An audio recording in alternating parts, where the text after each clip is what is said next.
Para eso vamos a remontarnos históricamente al trabajo que dejó Oersted.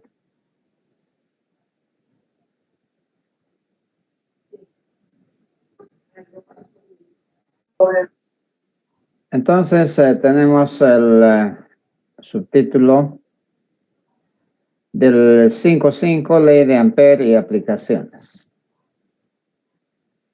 Decía que nos vamos a remontar al trabajo que dejó Oersted, a quien, con todo el mérito del caso, se le llama también el padre del electromagnetismo. Las razones. Oersted planteó el siguiente problema. Si las cargas eléctricas, a ver, primero, los imanes interactúan con otros imanes, ¿sí? Si tienen polos iguales se repelen y si tienen polos contrarios se atraen. Pero también interactúan con otros cuerpos que son únicamente los ferromagnéticos, clavo, alfileres, pero no así con plástico, madera o minerales como el oro o la plata, ¿sí? Que son no magnéticos. Entonces, ¿cómo explicar que un electrón, un protón o cualquier ion pueda interactuar con el campo magnético? Y por tanto el imán o el campo magnético aplicar una fuerza magnética sobre cualquier carga que se halla dentro de su campo. ¿O acaso también son los electrones, los protones, imanes? ¿No es cierto? Puede ser un ion de cobre, pero este interactúa con el campo magnético. Pero el átomo de cobre, así no ionizado, no interactúa con el campo magnético. Este tipo de problemas o dificultades o contradicciones teóricas le permitieron plantear una hipótesis. Esta hipótesis consiste en que la corriente eléctrica generaría un campo magnético, generaría un electroimán, en sus palabras. Y por tanto, este electroimán sí interactuaría con el campo magnético de otro imán, ya sea siendo atraído o siendo repelido, dependiendo de la polaridad que tenga. ¿Ya? Ese es su gran aporte, ¿no? Bueno, pero la ciencia, ¿cómo avanza? A través del método científico.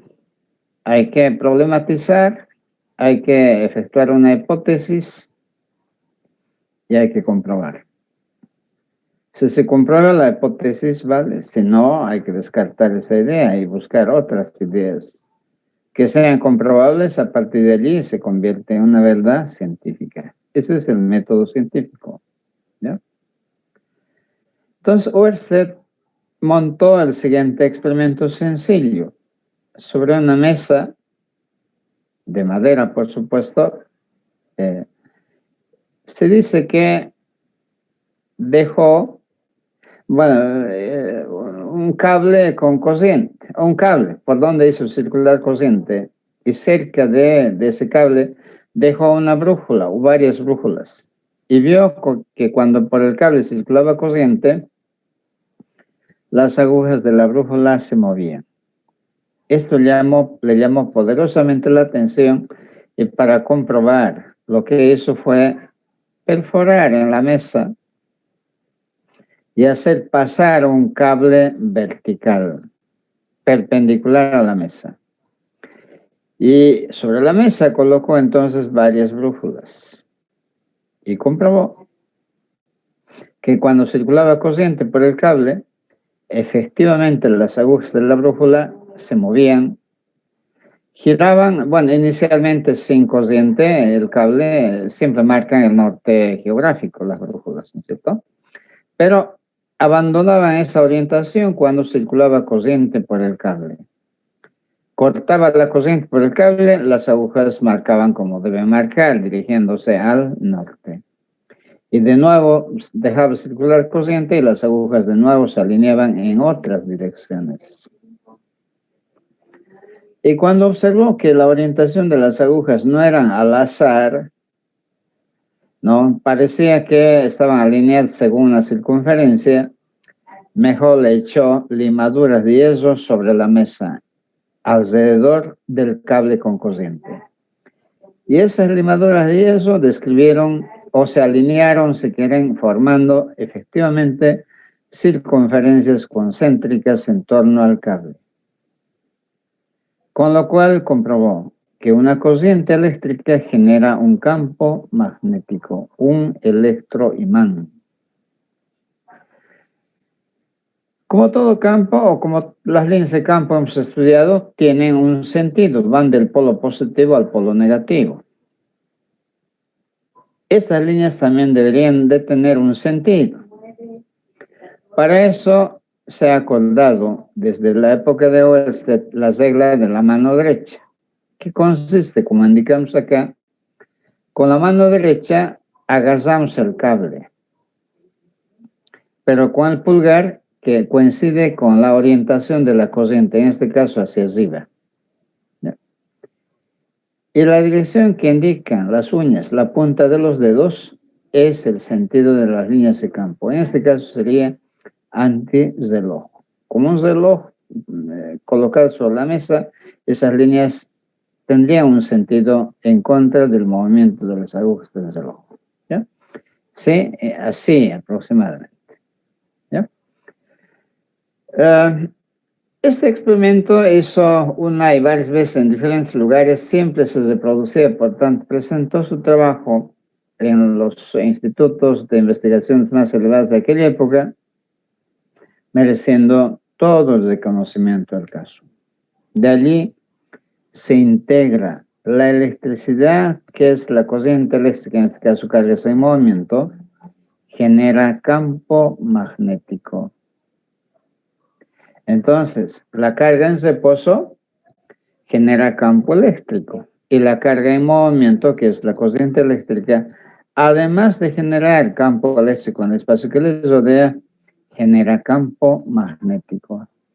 La esencia, por tanto, es la carga eléctrica. ¿Sí? De allí entonces sus dos efectos, generar campo eléctrico y campo magnético. Por eso se unifica la electricidad con el magnetismo. De aquí en adelante se llamará suavemente electricidad y magnetismo y fuertemente electromagnetismo. Una sola palabra. ¿Ya? Ese es el trabajo que nos ha dejado Oersted, ¿no? De integrar entonces electricidad con magnetismo, demostrando que la corriente eléctrica genera campo magnético. ¿Ya? Pero tuvo problemas. Por ejemplo, ustedes revisarán, las líneas de campo, hemos dicho, para un imán van del polo norte al polo sur. Estas líneas son cesadas, dan vueltas. Y entonces, ¿dónde está el polo norte y dónde está el polo sur? Otro problema. Si la corriente eléctrica genera campo magnético, un imán natural debe ser lo mismo, debe estar generada por corrientes eléctricas. Y si es así, ¿dónde están los cables en el interior de un imán, de una varilla imantada, por ejemplo? ¿Dónde están las corrientes? ¿Y cuál es esa batería tan milagrosa que genera corriente por siglos y siglos? Porque las baterías que conocemos en nuestros celulares, recargable y todo, apenas dura un año. Las baterías o las pilas corrientes duran menos de un año, perdón, semanas o días u horas. O las baterías de automóvil, Yuasa parece que dura algo más de un año, pero Toyo, por ejemplo, dura exactamente un año, etc. Pero los imanes, si fueran mantenidos por corrientes eléctricas, no tendrían la duración que tienen, que son de siglos y siglos. ¿Ya? Se supone que ya por la edad misma, por el cansancio y estos problemas que le contradicen a Oersted, dejaron que siga adelante. Entonces él solo se concretó a su trabajo y dejó. Y sin embargo, sus alumnos, como Ampère, continuaron el trabajo, que es lo que vamos a presentar a continuación. Él también definió, por supuesto, el campo magnético del electroimán, igual que lo que hicimos en el primer punto de este capítulo, en un punto tangente a la línea de campo, en este punto tangente a la línea de campo, en este punto tangente a la línea de campo. ¿Por qué tiene esta dirección los campos? Porque hemos dicho que las líneas de campo con las de la mano derecha están orientados en el sentido contra reloj. Fíjense aquí, contra reloj, contra reloj, contra reloj. En cambio, las aguas del reloj se mueven en este sentido. ¿Ya? Con eso, por tanto, él los midió y todo el campo magnético, así que no había duda en eso. Solamente que tenía muchos problemas para explicar la consistencia de la idea de que corriente eléctrica es la madre, digamos, para generar cualquier campo magnético. Y él, para no avanzar mucho, para no recibir muchas críticas, lo llamó los imanes una cosa y los electroimanes otra cosa. ¿Tienen algo en común? Sí, ambos generan campo magnético, pero un campo magnético diferente al de los imanes con sus dos polos. ¿Ya? O no tienen polos, ¿no es cierto? Hay tantas interrogantes que hay. Eso es lo que estamos señalando en esta redacción que resume el trabajo de Oersted. ¿Ya? No se olviden una vez más practicar con la regla mano derecha, no solamente para determinar la fuerza magnética, sino en este caso el sentido de las líneas del campo magnético generadas por corrientes eléctricas. ¿Ya? También algunos, en lugar de mano derecha, trabajan con la ley de los sacacorchos. ¿Ya? Si giramos en el sentido contrarreloj, ¿no es cierto? Penetra, y si es al revés, sale. Trabajan algunos, para no trabajar con muchas manos o con muchas técnicas, mejor mano derecha. Una sola mano para ambos, tanto para la fuerza como para el campo. ¿Ya? Comentarios de este trabajo de Oersted. El campo magnético varía en función del radio. Sí, cuanto más cerca el punto, es decir, a menor distancia, a menor radio, quiere decir, el campo es más intenso. Y cuanto mayor distancia, mayor radio, este campo es de menor magnitud que los campos para radios interiores o para puntos cercanos al carro. ¿Ya? Eso es verdad, depende de eso. Y obviamente cuanto más alta la corriente, también alto el campo, y pequeña corriente, pequeño campo. Entonces esta corriente no tiene polos, ¿no ve? La corriente tiene sentido, en este caso, por ejemplo, hacia arriba, de abajo hacia arriba. O podemos invertir también de arriba hacia abajo. Gracias, ingeniero. Lo que no tiene polos es este electroimán, no parece tener polos. Miren, las líneas de campo son circunferencias dadas. Entonces, ¿dónde vamos a ubicar el polo norte y el polo sur? Para nosotros, el polo norte era aquel polo de donde emanaban las líneas de campo, y el polo sur era aquel punto a donde llegaban las líneas de campo. En cambio, en esta circunferencia puede comenzar aquí, pero termina en el mismo punto. Son trayectorias cerradas. ¿Ya? Ese es un problema. Dígame. Ah, perdón, sí, muchas gracias, Gonzalo.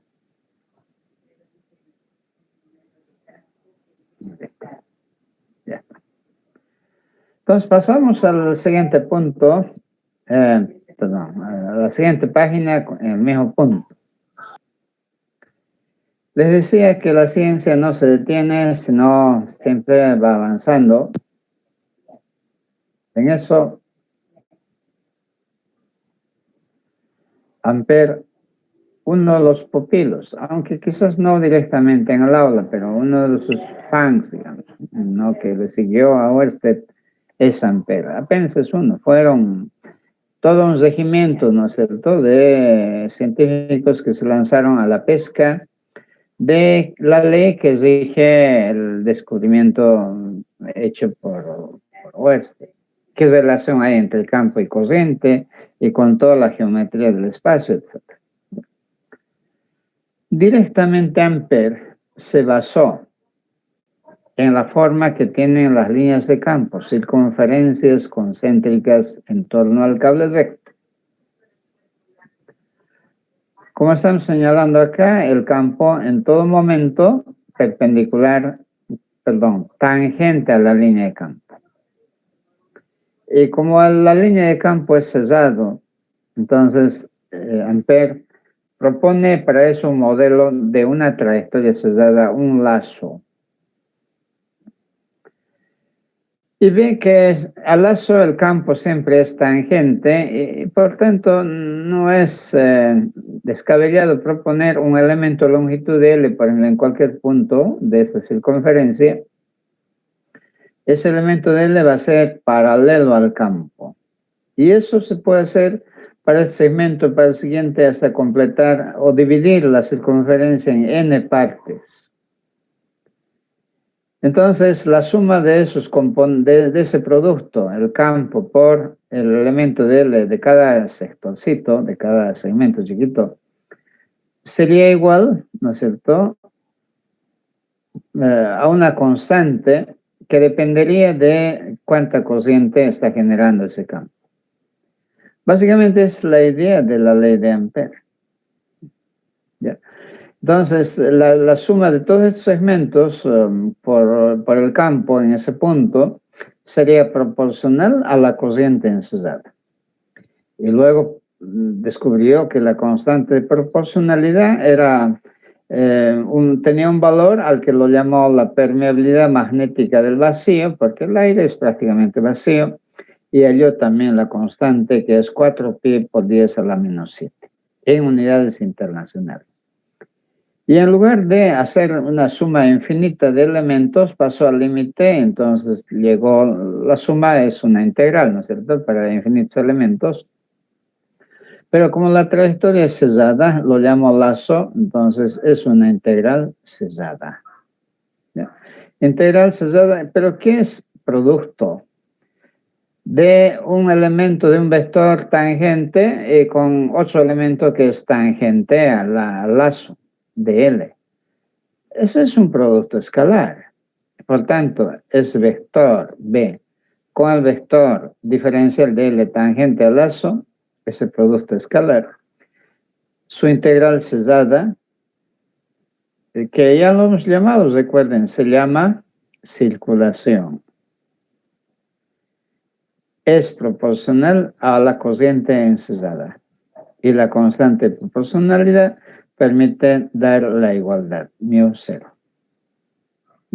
Esa es la ley de Ampère, obtenida directamente de observar qué comportamiento o qué forma tienen las líneas de campo descubiertos por Oersted. ¿No? Pero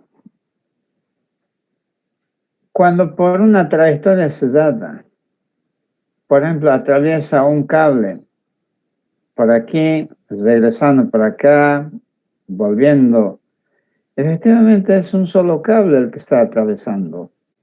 Si llamamos positivo, por ejemplo, al que sale, al que entra, si quiere, entonces este será negativo, este será positivo o negativo, entonces lo único que va a subsistir es la corriente que la atraviesa, una sola corriente.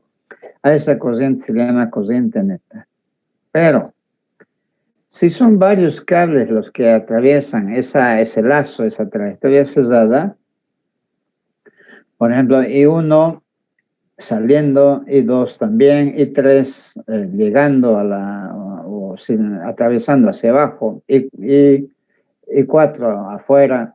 Entonces se trabaja con la corriente enlazada con la corriente ensayada. Y 4 no interviene para nada, por tanto, en el cálculo, la corriente neta, por tanto, no es más que la suma algebraica de las corrientes. En este caso, se ha convenido en que la corriente que sale, que sale del cable sea negativo, la corriente I2 positivo. Ya, entonces está entrando, está circulando hacia abajo, por favor. Este está circulando hacia arriba, positivo, y 3 también está circulando hacia abajo, negativo. ¿Ya? Al revés también se puede convenir, pero siempre es conveniente que corrientes que se dirigen hacia arriba sean positivos y hacia abajo negativos, ¿no? En matemáticas se aprende lo mismo, o los sistemas de coordenadas así se han definido, eso también se respeta acá. ¿Ya? Entonces, la corriente, en lugar de esta corriente, se reemplaza por la corriente neta, que no es más que la suma algebraica de las corrientes enlazadas o ensayadas. ¿Ya? Tienen que ser diferentes cables. Si es un solo cable, no. Es una sola corriente. ¿Ya? En cambio, si son varios cables, entonces es la suma algebraica de todas esas corrientes. Esta es la ley de Newton, de Ampère para calcular. Conocida la causa, la corriente, que es la que genera el campo magnético, una corriente o varias corrientes. El efecto, la consecuencia viene a ser el campo magnético. Y nuestro propósito es calcular cuánto vale el campo magnético generada por esa causa, la corriente eléctrica. De la ley de Ampère debemos ser capaces de poder, de aquí, entre comillas, despejar, calcular el campo magnético. No es esa la única aplicación, pero para nosotros esa va a ser su principal aplicación. Calcular a partir de la ley de Ampère el campo magnético. Consulta sobre la ley de Ampère. Como toda ley no es deducible, no se saca de alguna parte, ¿no es cierto? Es una generalización de pequeñas observaciones y de allí uno postula, no la forma que debe tener una relación. Y la comprobación es la única, la comprobación experimental es la única guía, el único juez que dicta si lo que se ha dicho o hecho es verdadero o falso. En este caso, se calcula el campo magnético a partir de esta relación para una distancia, digamos, 1 metro de un cable por donde circula, digamos, 100 amperes. Ese resultado experimental con un teslámetro coincide afortunadamente con el campo calculado a partir o aplicando la ley de Ampère. Por tanto, la ley de Ampère es válida porque ese sello de aval lo está dando el experimento, la comprobación experimental. ¿Ya? Esa es la esencia de la ley de Ampère, ese es el contenido de la ley de Ampère y también una de sus principales aplicaciones, cálculo del campo magnético. Por favor, comentarios sobre o consultas sobre la ley de Ampère.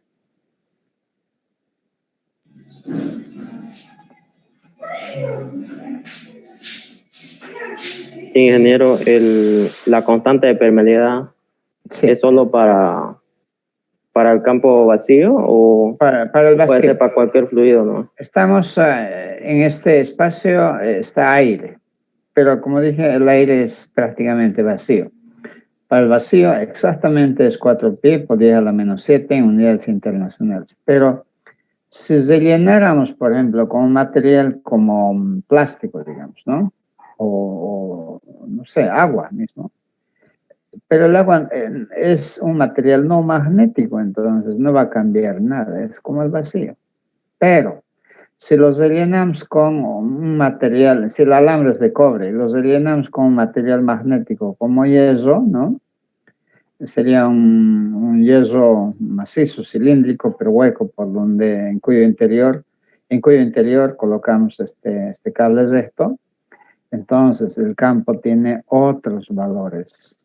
Quiere decir que la permeabilidad tiene que ya no ser del vacío, sino del hierro o del material magnético que nosotros hemos colocado en este espacio, alrededor del cable. Correcto. Y la permeabilidad relativa, que lo vamos a comentar al final del capítulo, por ejemplo, del hierro, va cambiando con el tipo de hierro, varía para muchos autores desde 1000 hasta 10.000, o sea, es un valor constante para un tipo de material, un tipo de elaboración de hierro, pero como puede ver, multiplica enormemente el valor del campo magnético. ¿Ya? Pero para el vacío es pequeñito, como dije, 4 pi por 10 a la menos 7. Y todo en unidades internacionales. ¿Ya? Bien. Pasamos a las aplicaciones. No es raro. No, quizás no lo vean incluso con buenos ojos la ley de Ampère, en principio. Pero después de aplicar lo más que se pueda, uno ve las bondades y recién generalmente comprende qué es lo que encierra en el fondo la ley de Ampère. ¿Ya? Por tanto, en las aplicaciones nosotros vamos a adaptar un problema, ¿no? Fíjense, en lugar de decir simplemente B por DL de vectores, producto escalarse, aquí está desarrollado B por, no ve qué producto escalar es B, el primer vector por el segundo vector por el coseno del ángulo que forman entre sí. Entonces, si el campo B formara un ángulo θ con el elemento de L, entonces sería en forma desarrollada la integral cerrada para el lazo que se traza igual a μ0 por la corriente neta. Esta es la forma con la que más se trabaja para fines de encontrar el valor del campo magnético. ¿Ya? Eso como una aclaración. Pero si quieren vectorialmente también trabaja, no hay problema. Pero al llegar a la hora de la verdad, despejar, etcétera, sí es un problema. ¿Ya?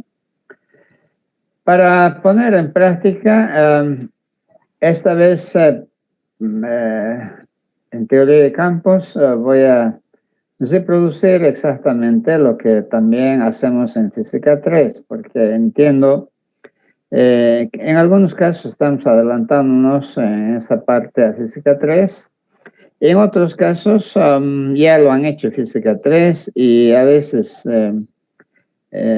hay profesores que omiten esta parte o no llegan a esta parte, de tal manera que nuestro objetivo no es juzgar quién hace bien, quién hace mal, sino intentar uniformar, ¿no es cierto? De tal manera que todos tengan las mismas posibilidades aproximadamente, ¿ya? Entonces, con ese único criterio vamos a reproducir un procedimiento de resolución de problemas aplicando la ley de Ampère. Esta ley para calcular el campo magnético. Para eso nuestro problema es: el cable es recto y muy largo, es decir, matemáticamente se extiende desde menos infinito hasta más infinito. Calcular el campo magnético en un punto P próximo, por supuesto, al cable, como por ejemplo puede ser este punto aquí, visto de arriba, aquí estamos diciendo, ¿ya? Como hemos visto, según Oersted, las líneas de campo son circunferencias alrededor del cable. Se sugiere el siguiente procedimiento para resolver. Primero, trazar las líneas de campo magnético. Con Oersted ya sabemos que son circunferencias concéntricas. Y si en perspectiva no se ve bien, mejor una vista superior, ¿no es cierto? Que es el cable con corriente se ve un círculo con su puntito, ¿no? Y las líneas de campo así. Supongamos las hojas, circunferencia concéntrica en torno al cable. ¿Ya? Pero esa circunferencia trazamos exactamente para una línea de campo que pasa por el punto P. Nos han dicho que hallemos el campo en el punto P, que está a la distancia R. ¿Ya?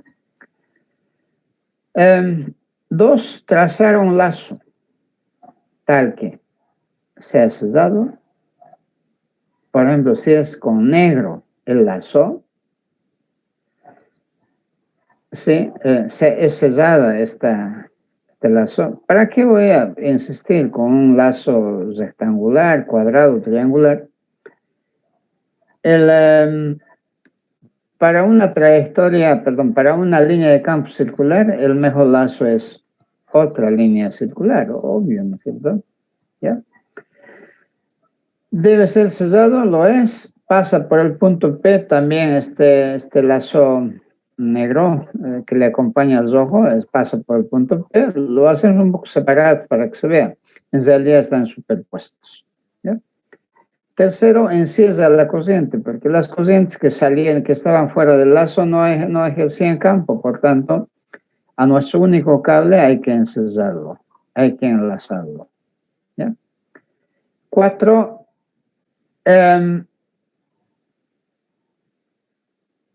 el lazo, en lo posible, es decir, el DL, en lo posible sea coincidente con la línea con la línea de campo. ¿Ya? Esto quiere decir que θ, que es el ángulo que forma B con DL, es el elemento tangencial DL, tenga valores 0 o 180 o 90 grados. Uno puede elegir o debe hacer lo posible para que coincida con uno de estos valores. En este caso, con azul está dibujado DL y con rojo está dibujado el campo. Miren, son paralelos. El ángulo es 0 grados. ¿Ya? Habrá otras configuraciones en donde se puede escoger el valor de θ o complicarse escogiendo el valor de θ. Quizás no sea un valor, sino variable, muchos valores. Ahí es señal de que uno está perdido. ¿Ya? Tercer paso. Ingeniero, una duda de la anterior diapositiva. Ya. Ahí, en el diferencial de L siempre va, digamos, o sea, es tangencial, pero es tangencial al campo, ¿no? Al lazo. Al lazo tangencial. Sí. Pero en este caso es lo mismo porque están superpuestos. Lo hago separado simplemente para que se vea por ser la primera vez. ¿El diferencial de L lo puede poner abajo? ¿O no puedo poner aquí, así puedo poner. Puedo. Yeah. Sería 180 grados, ¿no, ingeniero? Hacia abajo puedo, pero como estás o sea, de L puedo poner hacia abajo, sí. Pero la idea es que no te compliques, ¿no? Eliges lo más sencillo, acompañarle al campo. Si el campo estuviera hacia abajo, pues de L también apuntarle hacia abajo. Si el campo está dirigido hacia arriba, acompáñale con un campo dirigido en ese mismo sentido. ¿Ya? Es con la idea de simplificar, pero en algunos casos no se puede, tendrá que ser 180. ¿Ya? Bueno, pasamos. Estuvimos en el segundo paso. Tercer paso. En el punto P, ¿no es cierto?, se debe trazar, y donde sea necesario, los vectores B y el vector de L, y también se debe especificar el valor de θ. Ya lo habíamos adelantado un poquito y θ vimos que vale 0. Y si usted hubiera escogido, por ejemplo, DL hacia abajo, era 180, pero un solo valor al final. ¿Sí? 4. Calcular la integral cesada. Miren, la integral cesada era B coseno de θ por DL. Está desarrollado. Aquí no hay ningún vector, está desarrollado. Son magnitudes. Pero θ ya vale 0, así que les reemplazamos. Coseno de 0 es 1. Entonces la integral cesada es B por DL. Aquí también B puede salir fuera de integral. ¿Cuál es la razón? No es el vector. El vector B está cambiando a veces arriba, abajo, pero aquí estamos hablando de su tamaño, de su magnitud. Y además la circunferencia siempre, todos los puntos de la circunferencia están a la misma distancia. Y como están a la misma distancia, el campo a igual distancia debe tener el mismo valor. Digamos un Gauss. En todos los puntos de la circunferencia debe tener el mismo valor para esa distancia. Por tanto, es una constante. Si es una constante, sale fuera de la integral. Y la integral cesada es únicamente para el lazo. Pero el lazo es circular. Y si es circular, su perímetro vale 2pi por radio.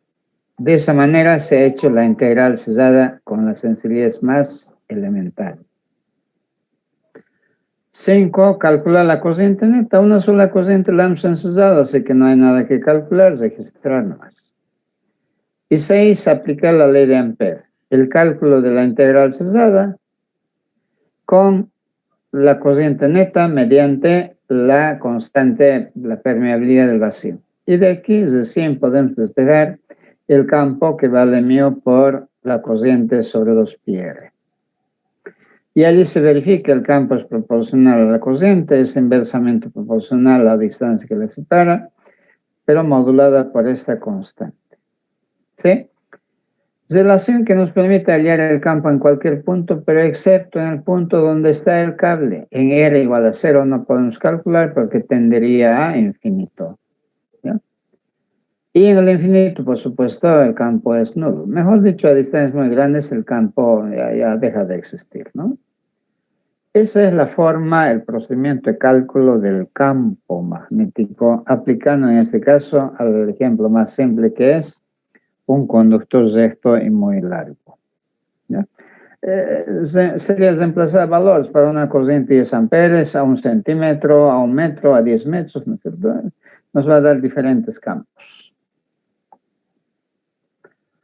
Consultas sobre la ley de Ampère y su primera aplicación. Como el campo magnético es constante, sería igual, es un claro ejemplo sobre el campo eléctrico. No ve que la carga eléctrica genera un campo eléctrico y ese campo eléctrico creo que es circular, ¿no?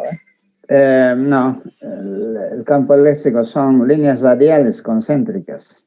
Ah, sí, pero... Sí, no, es diferente. Como vamos a ver, más bien son perpendiculares. ¿Ya?